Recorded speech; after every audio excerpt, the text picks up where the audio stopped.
On ne le répétera jamais assez, il ne faut pas faire chier les grand-mères, surtout quand elles ont appartenu à la CIA pendant 35 ans.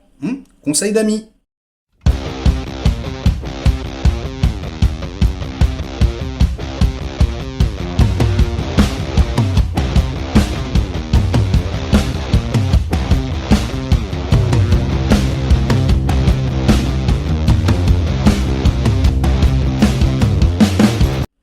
Salut les cinéphages, c'est Merege, et aujourd'hui on vient parler du film original Netflix, Lou, comme mon fils, sauf que moi il y a un P, mais là on parle d'une femme incarnée par l'actrice Allison Janney, que j'aime beaucoup, qu'on avait vu dans Bad Education notamment il y a l'année dernière, qui était incroyable, et puis également Journey Smollett, qu'on a vu dans Birds of Prey, enfin qu'on a vu ou pas d'ailleurs, mais surtout Logan Marshall Green.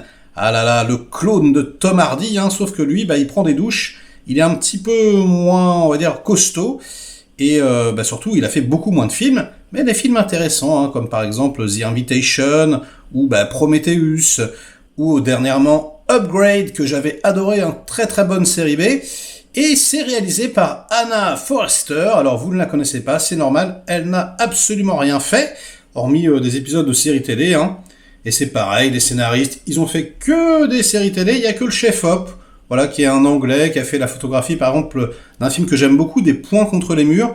Alors, pourquoi est-ce que je me suis intéressé à ce film ? Déjà parce que c'est un survival, et ça j'aime bien, le genre de film où ils se retrouvent tous dans les bois, à se courir après, etc., avec plus ou moins, alors parfois c'est des tueurs, parfois c'est des kidnappeurs, là, c'est un kidnappeur, c'est un père de famille qui va chercher sa fille qu'il n'a pas vue depuis des années.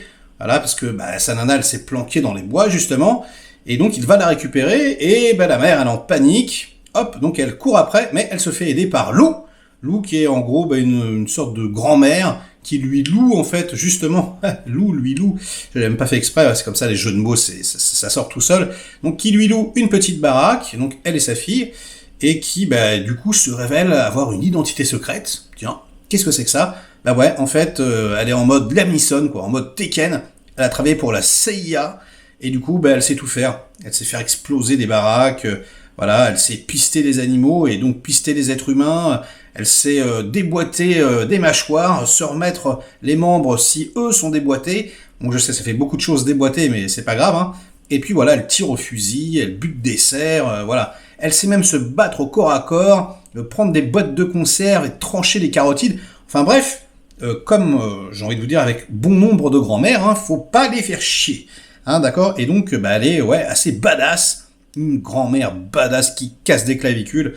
C'est pas toujours qu'on voit ça, Et c'est en plus produit par J.J. Abrams.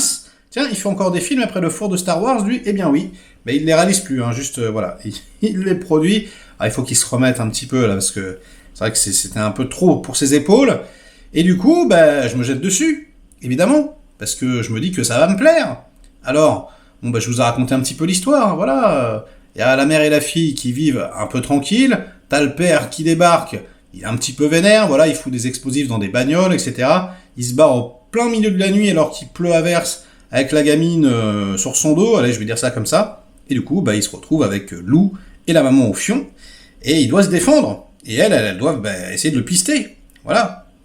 Alors c'est très particulier, je sais pas pourquoi. Le film en début, il est en scope, pendant les 10-15 premières minutes, puis après, ça s'ouvre et ça passe au format IMAX, peut-être, je sais pas, pour nous signifier que ça sera encore plus impressionnant, ou que ça va commencer à devenir impressionnant, et en fait non. En fait, c'est pas impressionnant, et c'est d'ailleurs un peu problématique, puisque ce film, en fait, il est, on va dire, un petit peu mou.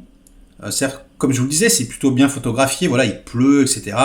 Elle est plutôt badass. Il y a, une scène dans une baraque, je vous dis, elle enchaîne deux gars, avec une boîte de conserve qui est plutôt sympa, qui est pas mal chorégraphiée. Bon, même si, au niveau de la crédibilité, c'est quand même un peu tiré par les cheveux, on va pas se mentir, mais c'est plutôt bien emballé, ça va, ça fonctionne, etc., etc. Oui, puis elle se balade avec un chien aussi, Jax, donc le chien qui ne sert absolument à rien d'ailleurs, mais bon, c'est comme ça. Alors, ça pourrait, et ça aurait pu continuer comme ça, je veux dire, ils auraient pu se pister, puis ça aurait pu être très très classique, avec un affrontement final, blabla, puis la fille qui arrive dans les bras de sa mère, et en fait, pas du tout. Pas du tout, parce qu'ils se disent que, bah non, être simple, c'est pas bien. Plutôt faire compliqué. Et donc on essaie de te raconter une histoire avec des retournements de situation.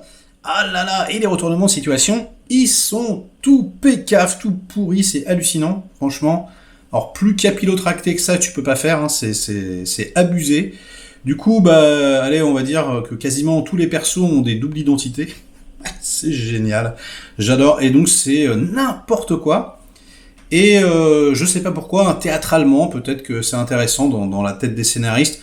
Donc ils font une grosse partie du film dans un phare, ok, un phare dégueulasse avec des blue screens dégueulasses. Donc tout de suite, tu les vois, tu fais non mais c'est trop ridicule. Ça dure 3 heures, ça a aucune ampleur et ils essayent de faire des scènes d'action à l'intérieur qui sont toutes pourries. Enfin c'est problématique. Et du coup, rien ne fonctionne, ni elle, Lou, qui est plutôt une bonne comédienne en plus. Hein. Au début, ça marche, quoi. Les 10-15 premières minutes, t'as l'impression de voir Nia Jones version féminine, c'est sympa et tout, mais ensuite tout s'écrase. Tu comprends plus du tout la motivation des persos, et notamment elle, tu te dis, mais c'est quoi le... Enfin, c'est absurde, le truc est complètement absurde. Je peux pas vous en parler, mais pour ceux qui l'ont vu, vous savez de quoi je parle. D'ailleurs, parlons-en dans les commentaires, parce que c'est à se coller une bastos tellement c'est ridicule. Tiens, d'ailleurs, elle aussi, elle veut se coller une bastos, un petit spoiler. J'ai oublié de vous le dire, ça est suicidaire, la Lou. Et au début, elle se met un gros shotgun en dessous le menton, et en fait, il se passe un truc. Voilà. C'est cliché plus. Les décors, la forêt, c'est décors naturels, c'est plutôt bien photographié, comme je vous l'ai dit, c'est sympathique. La musique, on s'en fout, enfin voilà, ça fait le job vite fait, on s'en rappelle pas, je veux dire, voilà. Lui, le papa, il est sympa, je veux dire, il est toujours charismatique, ce comédien, donc il essaye de faire ce qu'il peut, il se débat un peu, mais ça marche absolument pas. Il y a la petite fille qui est bien, voilà, qui joue plutôt bien, et puis la mère aussi, franchement, le duo est plutôt agréable à regarder, enfin, je veux dire, on dirait une série télé, hein. Et puis la toute fin, la toute fin, voilà, le dénouement final, il se passe un petit truc qui est intéressant. Alors il aurait fallu que ça soit développé et que ça soit cohérent, hein, mais je veux dire, qui peut, peut-être intéresser certains spectateurs, vont peut-être se réveiller, faire quoi. Ah ouais, il se passe ça. Mais sinon, bah voilà, c'est très faible. Il y a pas d'action. Là, ils escaladent un pont et puis ils tombent dans la boue et c'est tout. En fait, il y a que ça qui se passe. Et sinon, voilà, il pleut et ils dorment. Voilà, ils dorment, ils font du feu. Ils font du feu avec des piles. C'est super. Donc ben voilà, Lou, grosse déception. Survival qui n'en est pas un, film d'action qui n'en est pas un, et Tekken qui n'en est pas un. Donc likez cette vidéo si elle vous a diverti, intéressé un minimum, likez-la sinon, et donnez-moi de commentaires comme d'habitude pour faire marcher le petit robot YouTube.